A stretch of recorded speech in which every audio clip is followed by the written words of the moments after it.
Here in your presence, di hadirat-Mu Tuhan, biarlah kami boleh direndam di dalam kuasa-Mu. Biar kuasa lawatan, jamahan Tuhan tercurah atas tengah-tengah setiap kami. Jejakan kaki-Mu di tengah-tengah kami Tuhan, berkuasalah dan bertahtalah di tempat ini. Inilah tempat kudus-Mu, inilah bait suci-Mu Tuhan. Inilah umat-Mu yang hamba-Mu bawa ke hadapan-Mu. Biar Tuhan Kau yang mengurapi hamba-Mu, Kau urapi setiap anak-anak-Mu, dan urapi firman-Mu Tuhan. Kami percaya waktu firman dilepaskan, maka ada kuasa dan otoritas Tuhan dicurahkan. Yang sakit pasti disembuhkan, yang lemah pasti punya kekuatan yang baru, yang susah Tuhan beri penghiburan, yang mandul Tuhan buat jadi subur. Tidak ada lagi malapetaka, tidak ada lagi sakit penyakit. Semua disembuhkan oleh kuasa nama Yesus. Nama yang berkuasa, nama yang ajaib. Terima kasih Bapa. Terima kasih Tuhan Yesus. Biar kuasa kehidupan, kuasa kebangkitan Kristus mengalir, memerintah atas setiap kami. Di dalam nama Tuhan Yesus Kristus. Haleluya. Sama-sama kita katakan, amin. Lebih meriah lagi buat Tuhan Yesus, saudara. Wow. Oh Tuhan Yesus. Silakan duduk jemaat yang saya kasihi. Senang rasanya hari ini saya boleh memberitakan firman Tuhan. Thank you untuk semua tim praise and worship yang luar biasa. Saudara, hari ini kita langsung masuk dalam firman Tuhan sebelum nanti kita akan ambil bagian dalam perjamuan kudus. Nah saudara, kita hari ini mau belajar satu topik firman Tuhan yang saya beri judul adalah When Fake Are Too Good to Be Fake. Panjang banget judulnya saudara ya, tapi kalau di Indonesiain sebetulnya singkat. Saat yang palsu terlihat asli gitu saudara ya. Memang bahasa Inggris itu panjang-panjang, tapi kalau bahasa Indonesia itu singkat-singkat begitu ya. Mari kita mau belajar hari ini When Fake Are Too Good to Be Fake. Saudara pernah dengar ini nggak? Ini cukup rame. Kisah tentang seorang lady bikers saudara ya, yang ada di Jepang. Boleh? Nah ini dia. Cantik nggak saudara? Yang bilang cantik boleh lambaikan tangan. Enggak ya, enggak terlalu berarti ya. Ya gimana gitu ya. Tapi ini segini untuk lady bikers cantik saudara gitu ya. Dan menjadi menarik sekali kenapa? Karena ditemukan sesuatu yang aneh oleh netizen. Dan Instagramnya dia yang cuma tadinya followers sedikit tiba-tiba meledak jadi puluhan ribu waktu itu saudara. Dan tetapi tiba-tiba netizen itu luar biasa saudara matanya. Dia menemukan ada sesuatu yang aneh. Kenapa? Kenapa? Karena ada sesuatu yang tidak sesuai di kaca spion motornya, saudara gitu ya. Waktu dia lagi selfie, ternyata di kaca spionnya ada sesuatu yang aneh dan ternyata ditemukanlah ada sesuatu yang fake. Ini dia. Jadi orang yang Anda lihat cantik itu adalah seorang pria yang rambutnya pirang dan gondrong ini, saudara. Dan ini memang dia ungkapkan akhirnya ke media massa. Bahwa dia berkata untuk jadi seorang laki-laki itu gak diminati. Tetapi kalau jadi seorang perempuan cantik, saudara lihat perubahannya, ini filter saudara. Dan ini yang terjadi. When fake are too good to be fake. Even banyak orang, puluhan ribu orang lebih mempercayai sosok seorang perempuan yang cantik ketimbang sosok seorang laki-laki yang ada di sebelahnya. Mungkin saudara mulai bingung, apa iya sih Pak? Benar, saudara cari aja sendiri. Saudara search, saudara pasti akan temukan ini. Karena ini viral di Jepang dan masuk dalam media massa dan dia menceritakan, si laki-laki ini menceritakan bahwa keadaannya memang begini. Saudara hari-hari ini banyak banget saudara, barang-barang palsu juga kadang menjadi sesuatu yang dianggap asli. Nggak tahu saudara dengar nggak ada beberapa waktu lalu di mana ada mall-mall yang mulai dimasukin sama bisnis sepatu bermerek, tetapi ternyata it's fake. Sepatunya adalah sepatu palsu. Sampai akhirnya satu mall ini hampir dituntut karena menjual barang palsu. Bahkan orang-orang yang beli sampai nggak bisa bedain antara yang palsu dengan yang asli. Saudara, keadaan zaman sudah menjadi seperti ini. When fake are too good to be fake. Kenapa? Tampak asli banget. Saudara coba, yang datang sama temennya, datang sama istri suaminya, datang sama pacarnya, coba dilihat, ini fake apa asli, saudara. Oh saya asli made in Ciroyom, saudara gitu ya. Saudara, mari. Sadar gak sih, dunia ini sedang menuntut kita untuk lebih percaya kepada sesuatu yang fake. Mari kita tes, oke? Saudara punya Instagram semua, yang punya boleh lambaikan tangan? Punya Instagram? Takut-takut gitu ya. Kenapa? Gak ada yang pakai filter begini kan saudara? Ya, saudara lihat Instagram. Mungkin tadi sebelum ke tempat ini saudara buka Instagram. Yang kau lihat, seputar teman-teman circle kalian, circle Anda, engkau akan melihat hal-hal yang baik, betul? Halo? Betul gak? Lagi liburan di kapal pesiar, lagi naik pesawat jet pribadi, baru beli mobil baru liburan di Bali, baru aja liburan di Swiss. Itu yang Anda akan lihat, betul? Lagi happy sama komunitasnya, baru makan di restoran, betul nggak?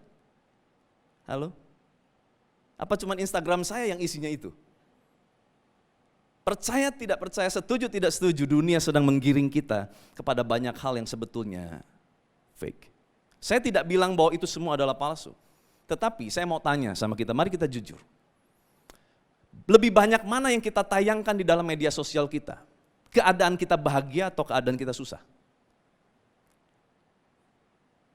Cenderung orang akan lebih banyak memposting waktu dia bahagia.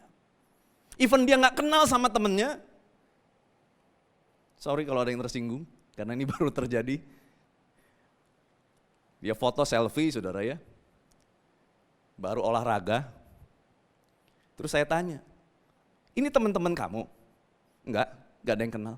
Tapi itu di foto sangat meyakinkan bahwa itu seperti yang akrab banget, seperti sebuah keluarga yang sedang rajin berolahraga. Ternyata enggak ada satupun yang kenal. Saudara, inilah kehidupan.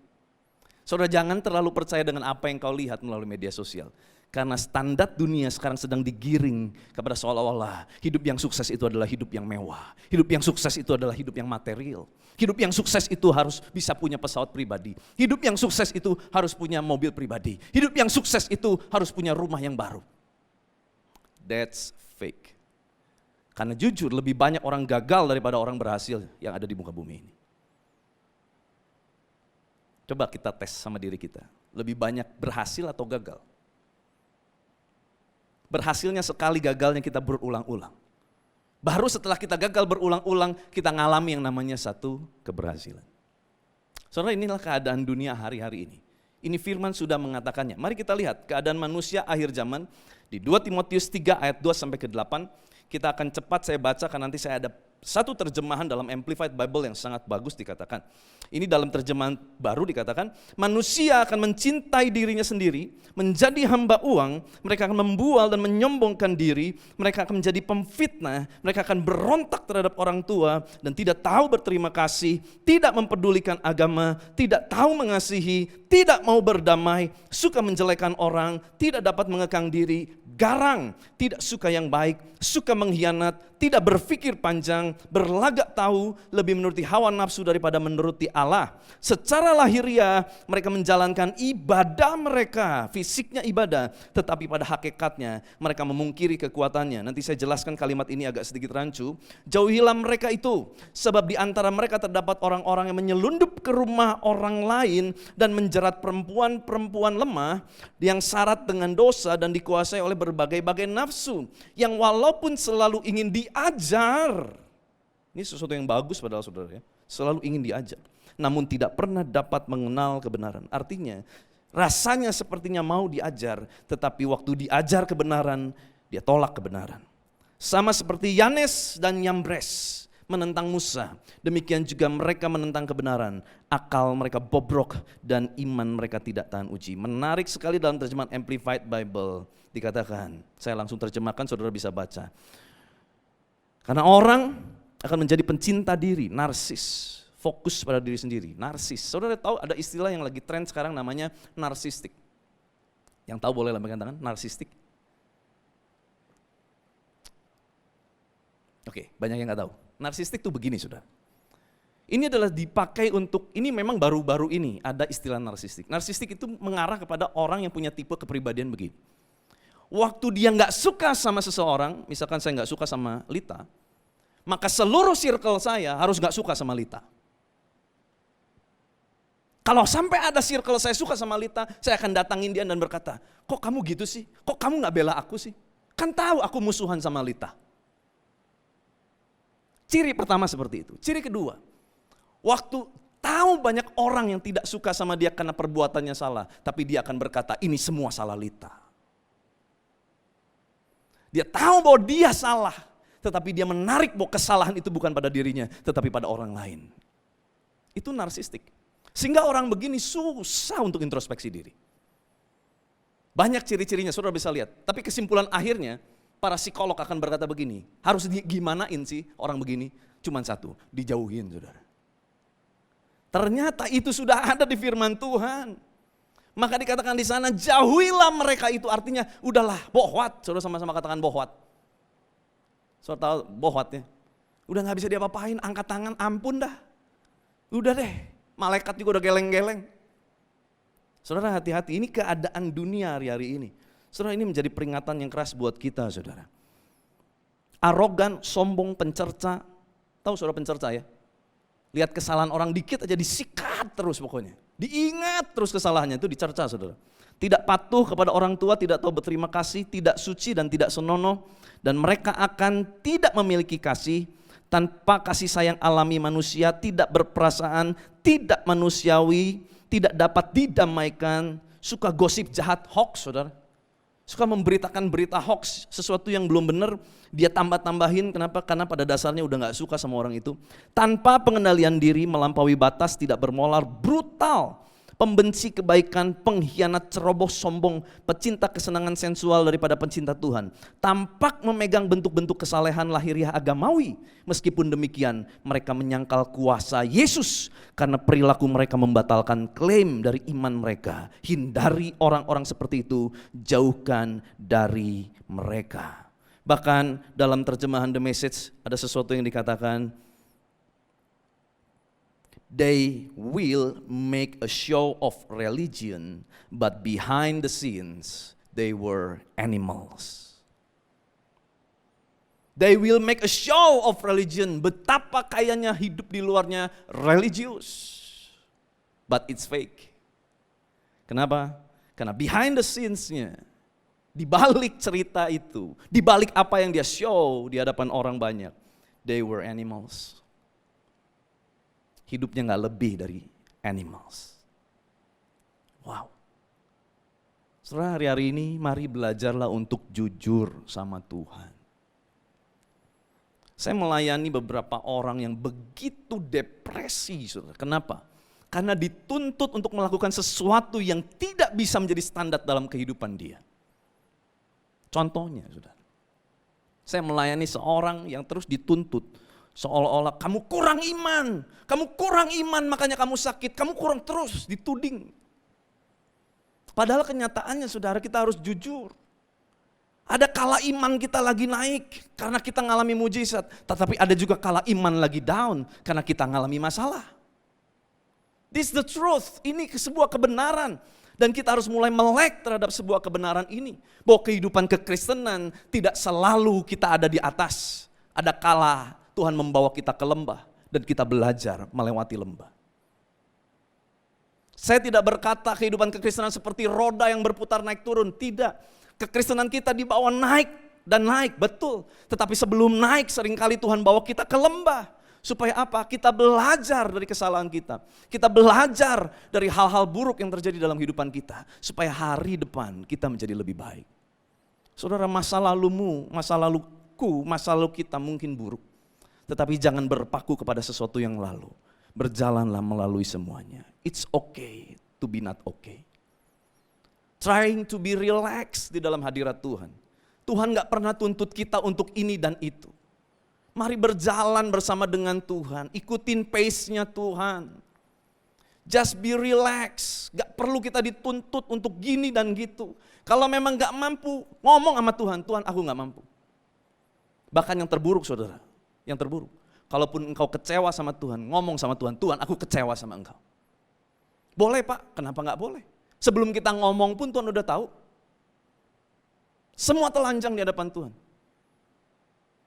Tetapi hati kita harus terbuka sama Tuhan dan kita tahu jangan selamanya kita kecewa sama Tuhan, kita pengen pulih. Makanya kita cerita sama Tuhan. Tuhan aku kecewa lu sama Tuhan. Kenapa Tuhan gak tolong kemarin? Kenapa aku dipermalukan Tuhan? Tuhan aku kecewa sama Tuhan. It's okay. Daripada gini ya, hati kecewa. Tapi kita bilang gini, Tuhan kau baik, padahal di hati bilang gini, gua kecewa sama lu Tuhan. Tuhan tuh lihat hati lo. Masalahnya itu saudara. Tuhan tuh gak terbuai dengan rayuan gombal lip service kita. Tuhan tahu deep down in your heart. Mari hari-hari ini belajar untuk membuka segala topeng. Di hadapan Tuhan, kita harus berani telanjang. Apa adanya aja. Kalau gak mampu Tuhan, bilang Tuhan aku gak mampu Tuhan. Kalau takut bilang Tuhan aku takut Tuhan. It's okay. Tuhan tahu kok bahumu begitu berat hari-hari ini menanggung semua beban. Tuhan tahu. Dan Tuhan mau engkau mendapatkan kelegaan.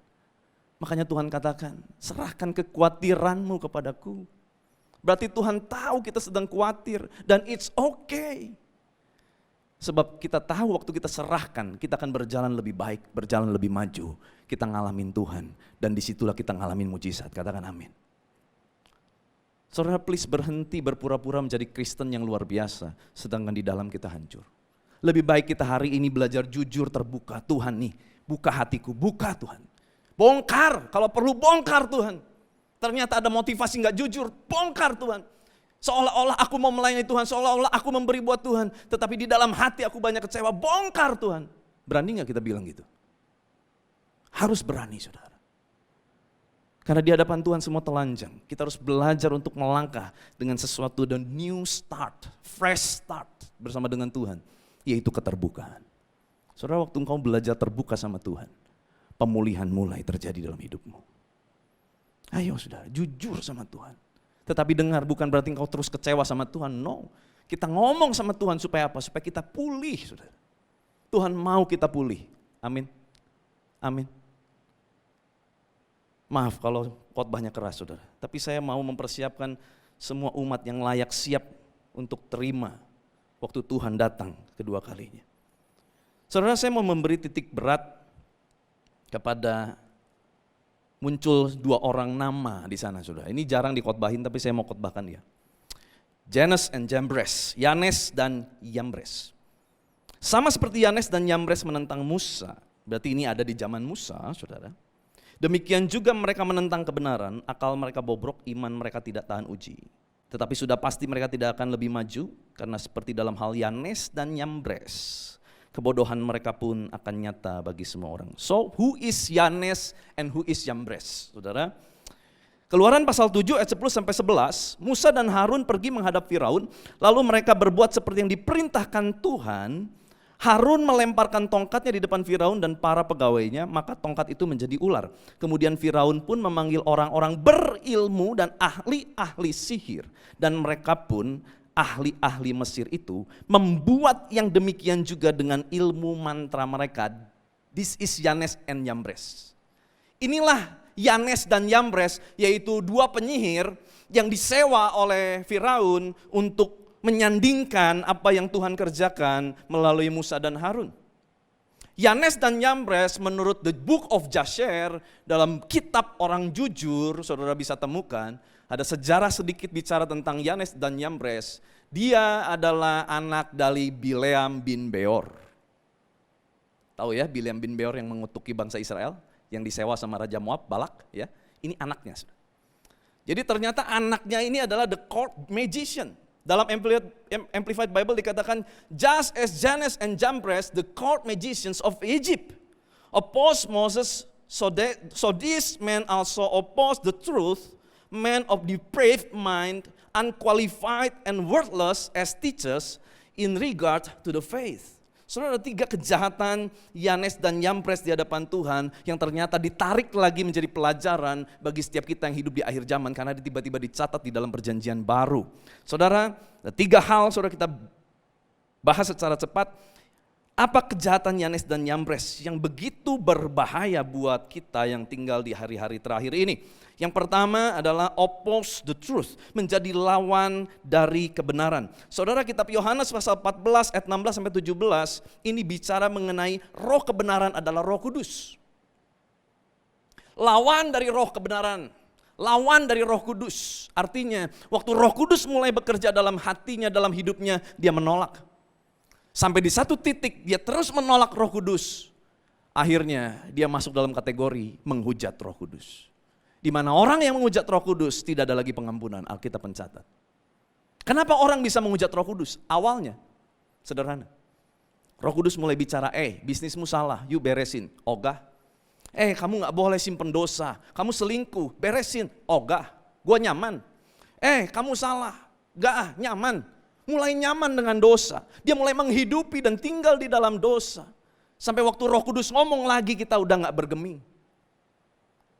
Dan kita mulai menolak dia lagi dan lagi. Sampai gak ada lagi kesempatan.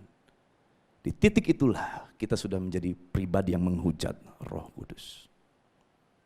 Saudara, kalau hari-hari ini Tuhan lagi ngomong, bahkan udah keras banget ngomong, bahkan lewat keadaan Tuhan ngomong, ayo cepat beresin, yuk cepat bertobat, yuk cepat beres-beres hati sama Tuhan. Jangan sampai kita ada di titik kita mendukakan Roh Kudus Allah. Jangan sampai ada di titik kita menghujat Roh Kudus Allah. Saudara, hari-hari ini kita harus belajar lembutkan hati. Memang banyak kali keadaan proses gak nyaman, gak enak. Tapi mari kita ngerti sekarang, yuk lembutkan hati kita. Saudara, mendukung sesuatu yang tampak baik, padahal bukan dari Tuhan. Itu sama dengan menguatkan hati orang untuk terus berbuat jahat di mata Tuhan. Saya ulang saudara ya.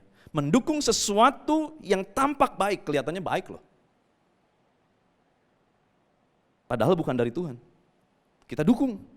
Sama dengan menguatkan hati orang untuk terus berbuat jahat di mata Tuhan. Satu kali saya melayani seorang pasangan suami istri. Istrinya cerita sama teman-temannya, sama circle-nya. Ingat circle ini penting saudara. Circle-nya dia bilang gini, aduh udahlah suami kayak gitu tinggalin aja. Tampaknya baik. Kenapa? Karena teman-temannya adalah orang-orang yang single parent. Yang pernah kecewa sama suami-suaminya. Jadi dia bilang udah tinggalin aja suaminya model kayak begitu. Padahal saya tahu suaminya gak salah apa-apa. Suaminya gak selingkuh. Suaminya gak melakukan sesuatu yang jahat. Hanya suaminya lack of knowledge become a husband. Punya kekurangannya itu dia punya kelemahan, tidak punya pengetahuan yang cukup untuk bagaimana menjadi seorang suami yang dapat menenangkan istrinya. Saudara, kalau dilihat dalam circle perempuan ini, tampaknya baik. Ngapain tinggal sama laki-laki yang kayak gitu? Tampaknya baik. Tetapi jelas Tuhan melarang yang namanya perceraian. Tuhan benci terhadap yang namanya perceraian. Berarti circle-nya ini sedang mendorong sesuatu yang tampaknya baik. Tapi itu sebetulnya melawan yang namanya kebenaran. Oppose the truth. Hati-hati, pilih circle yang benar saudara. Bahkan kalau kita jadi circle dari orang-orang yang ada di dekat kita. Banyak-banyaklah ngomong tentang firman, bukan ngomong tentang apa yang menurut kita baik. Karena apa yang menurut kita baik belum tentu itulah yang benar. Coba kita lihat kejahatan Yanes dan Yambres yang kedua. Pikiran yang bejat, depraved mind. Kejadian 3 ayat 4-5. Dari mana pikiran yang bejat itu datang? Dari sini awalnya. Tetapi ular itu berkata kepada perempuan itu Hawa, sekali-kali kamu tidak akan mati. Ini bicara makan pohon pengetahuan baik dan jahat. Tetapi Allah mengetahui bahwa pada waktu kamu memakannya, matamu akan terbuka dan kamu akan menjadi seperti Allah. Tahu tentang yang baik dan yang jahat. Saudara tahu the famous story of this? Kisah yang sangat famous kan? Bagaimana Hawa terbujuk untuk makan buah pohon pengetahuan baik dan jahat. Ya, yang tahu boleh katakan ya.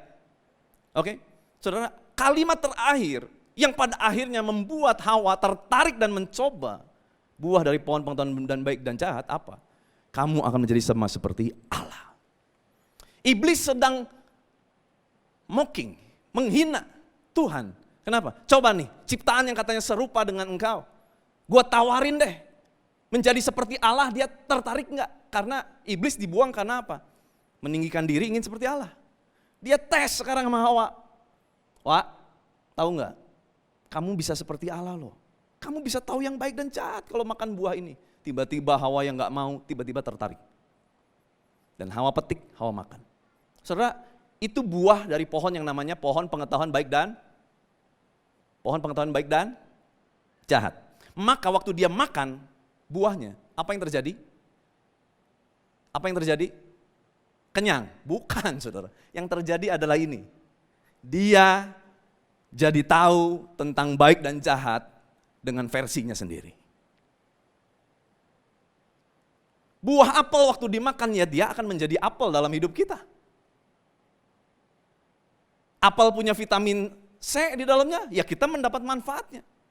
Hawa, Adam waktu makan buah dari pohon pengetahuan baik dan jahat, maka buah itu betul-betul membawa pengetahuan baik dan jahat, tetapi dengan versinya sendiri. Sebelum itu, manusia hanya tahu versi baik dan jahat itu dari Tuhan. Tuhan bilang, kamu kelola ini, kamu boleh makan ini, kamu gak boleh makan itu. Dia tahu itu. Tetapi semenjak dia makan buah pohon pengetahuan, dia punya pengetahuannya sendiri. Makanya gak aneh, teori evolusi Darwin itu harus diciptakan untuk menyaingi teori dari Alkitab. Kalau enggak, bagaimana orang-orang agnostik, orang-orang ateis bisa begitu percaya tidak ada Tuhan? Kalau tidak ada satu teori yang mendukungnya. Lihat, dari mana pengetahuan itu? Dari Tuhan? Nonsense. Dari pohon pengetahuan baik dan jahat. Saudara, pada dasarnya setiap kita, kalau tidak dikuasai oleh Roh Kudus, kita adalah bagian dari keturunan Adam yang sudah memakan pohon pengetahuan baik dan jahat. So, kita punya pengetahuan menurut kita benar, belum tentu menurut Alkitab benar. Hari ini pilihlah, pick a side. Kita mau ada di sisi yang mana? Sisi dunia apa sisi surga? Gak bisa di tengah-tengah. We have to pick a side. Kalau mau ada di sisinya Tuhan, kita harus baca firman, sebab kebenaran firman Tuhan lah yang akan menjadi kebenaran setiap kita. Dan kebenaran firman Tuhan itu yang akan memerdekakan setiap kita. Katakan amin. Saudara, kalau saudara mau alami kemerdekaan dalam bisnis, dalam apapun yang saudara kerjakan, saudara gak bisa mengandalkan lagi kebenaran Anda sendiri. Kita harus mulai mengandalkan kebenaran Kristus. Yang menangkap boleh katakan amin. Isaiah 55 dikatakan, for my thoughts are not your thoughts, neither your ways my ways, saith the Lord. Pikiranmu bukanlah pikiranku, jalanmu bukanlah jalanku. Demikian tingginya jalan Tuhan di atas jalan kita, demikianlah caranya Tuhan. Saudara, kita harus mulai mengizinkan Tuhan menjadi Tuhan atas hidup kita. Sebab jalannya di atas jalan-jalan kita. Takut akan Tuhan adalah permulaan pengetahuan, tetapi orang bodoh menghina hikmat dan didikan. Ini yang kita harus jadikan dasar. Takut akan Tuhan, respect sama Tuhan. Inilah yang harus jadi dasar ilmu pengetahuan kita. Dasar kebenaran hidup kita, dasar kepercayaan kita adalah takut akan Tuhan. Boleh katakan amin. Kalau ini udah menjadi dasar apapun, saudara, apapun. Kita mau melakukan apapun, kalau dasarnya kita respect sama Tuhan, takut akan Tuhan, saudara pasti akan berhati-hati untuk memilih apapun. Baik dalam kata-kata, dalam ucapan, dalam tindakan, dalam memilih bisnis, saudara pasti akan lebih hati-hati. Kenapa? Karena dasarnya adalah takut akan Tuhan. Yang ketiga, apa yang menjadi kejahatan Yanes dan Yambres? Yang ketiga adalah unqualified as teachers in regards to the faith. Tidak memenuhi syarat sebagai pengajar iman. Makanya Lukas 18 ayat 8 bagian B dikatakan, akan tetapi jika anak manusia itu datang, yaitu Tuhan Yesus Kristus yang kedua kali, adakah ia mendapati iman di bumi? Faith. Saudara sama-sama dengan saya katakan faith. Saudara, ada iman palsu, ada iman firman. Nah, ini kita harus bedakan. Apa iman palsu? Mari kita lihat dulu iman yang asli. Iman firman itu ini. Ibrani 11 ayat pertama. Iman adalah, yuk sama-sama kita baca 3, 2, 1. Iman adalah dasar dari segala sesuatu yang kita harapkan. Dan bukti dari segala sesuatu yang tidak kita lihat. Saudara ganti kata iman dengan kata Kristus. Saudara akan temukan sebuah harta terpendam. Kita baca sama-sama yuk. Kata iman kita ganti dengan kata Kristus. 1, 2, 3. Kristus adalah dasar dari segala sesuatu yang kita harapkan. Dan Kristus adalah bukti dari, benar gak? Sama gak? Sama ya? Betul gak? Ada di sini yang pernah lihat Allah? Tidak ada seorang pun pernah melihat Allah. Kristus adalah dasar dari segala sesuatu yang kita harapkan, betul nggak? Saudara mau masuk surga mau ketemu siapa? Mau ketemu Adam? Ketemu Kristus, betul ya? Kalau surga nggak ada Kristus, kira-kira itu bisa jadi surga nggak? Nggak bisa. Kita mau ke surga, kenapa? Karena Kristus tinggal di surga, amin. Halo? Jangan sampai kita mau ke surga gara-gara takut masuk neraka, saudara, salah saudara. Kita mau ke surga karena kita pengen ketemu sama Kristus. The Messiah, orang yang menyelamatkan kita. Orang yang menukar hidupnya buat Anda dan saya. Itu loh yang kita mau ketemu. Itu loh yang kita pengen bincang-bincang, itu yang pengen kita ngobrol. Pengen tukar pikiran, pengen dipeluk, pengen disayang.